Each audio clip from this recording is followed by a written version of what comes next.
Okay, YouTubers, I'm going to do a video on how to wind a recoil.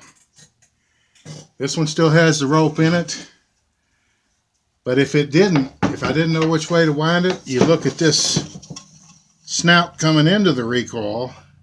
You wouldn't want it over that way winding counterclockwise. That'd be ridiculous. You want it to come this way. And the bottom side also has a lead in. That little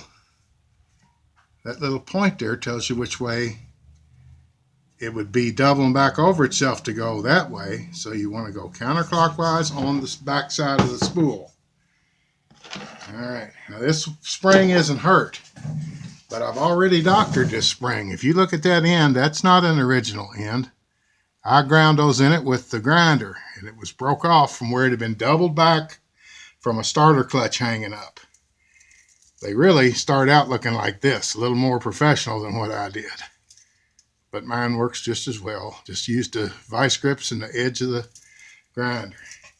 Now, before I get started, I'm going to set this little pair of vice grips to where they clamp this real good, because I'm going to have to clamp it on the end of it in a little bit with just one hand. They've been broken. Broken, welded, everything on. Proud of every one of them, though. All right, that's a pretty good fit.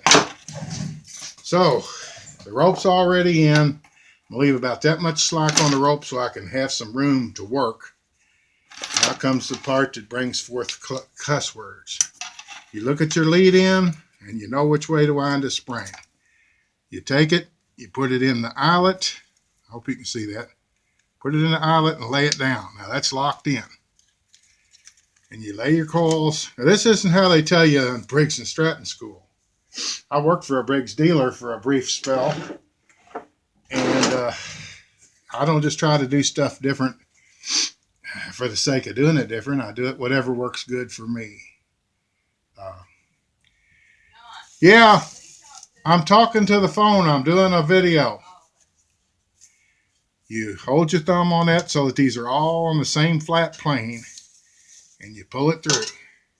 And you poke it in under your thumb again. I'm holding down pretty much pressure there.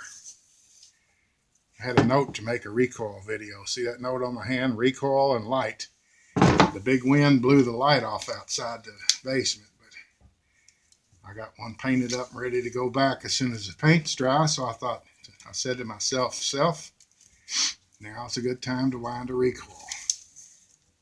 See, that's all staying level. Now, sometimes it'll jump up like that and try to get ahead of itself. If it does, you got to stop and go back, because once it's jumped out, you're screwed. You got to keep tight tension. That's the whole crux of one of these.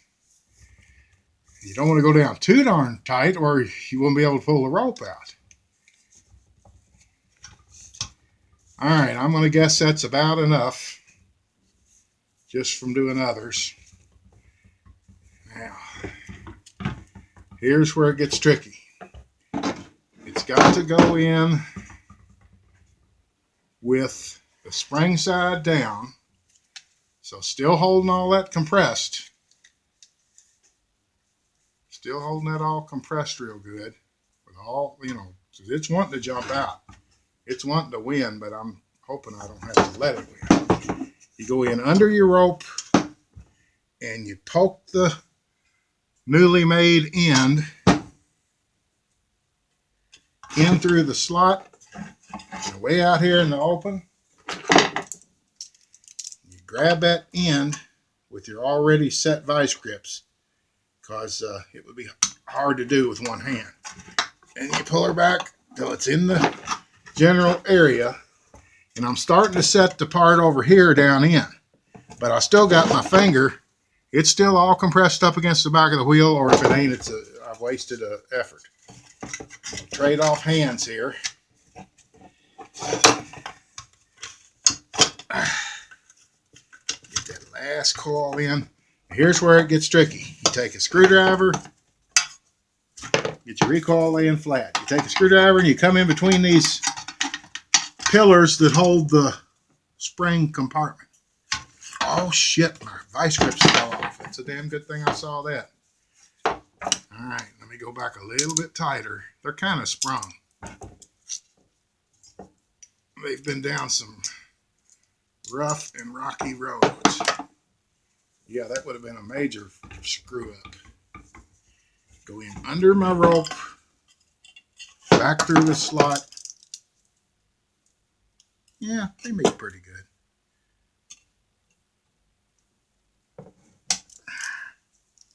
I ain't got much grip in my right hand. I favor my right arm because I got a screwed up muscle.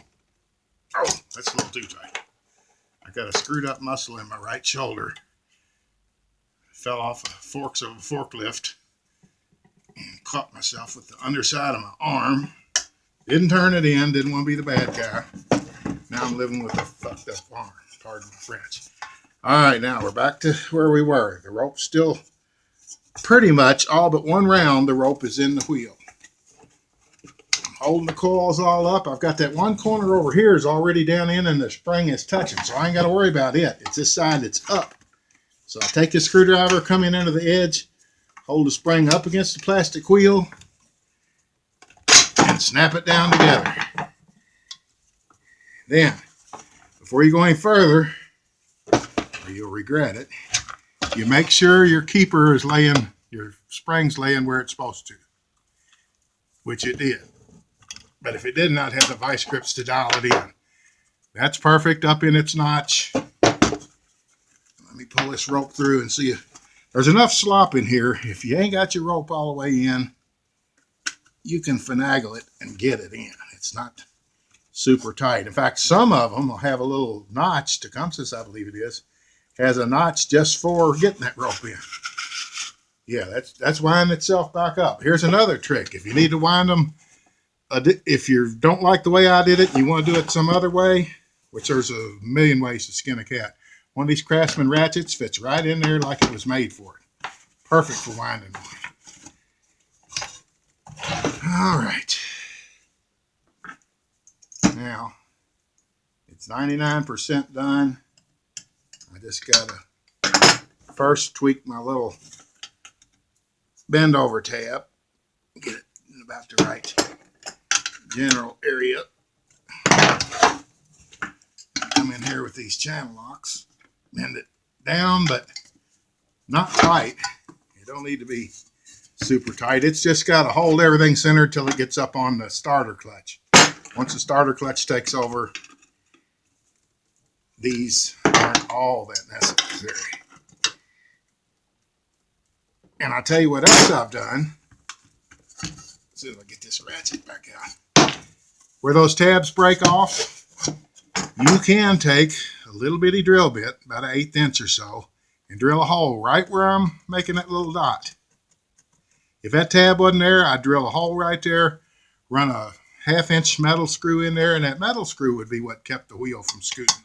I've done it on a bunch of them. My motorbike over there, the red one, has one done that way, where people in the past have broke so many of the, you only get 4 choices on these ears after you broke all 4. I've seen people braze them, weld them. I'll just put a screw in them, go on with it. All right, there you are. Plenty of rope, plenty of travel. That's how you rewind a recoil the John Wade way. Where there's a will, there's a Wade. As my mama used to say. But it's done. I don't need it. I just had some time to kill and thought that'd be a good thing to put on some of these small engine sights. Thanks for watching, folks. I'm having fun.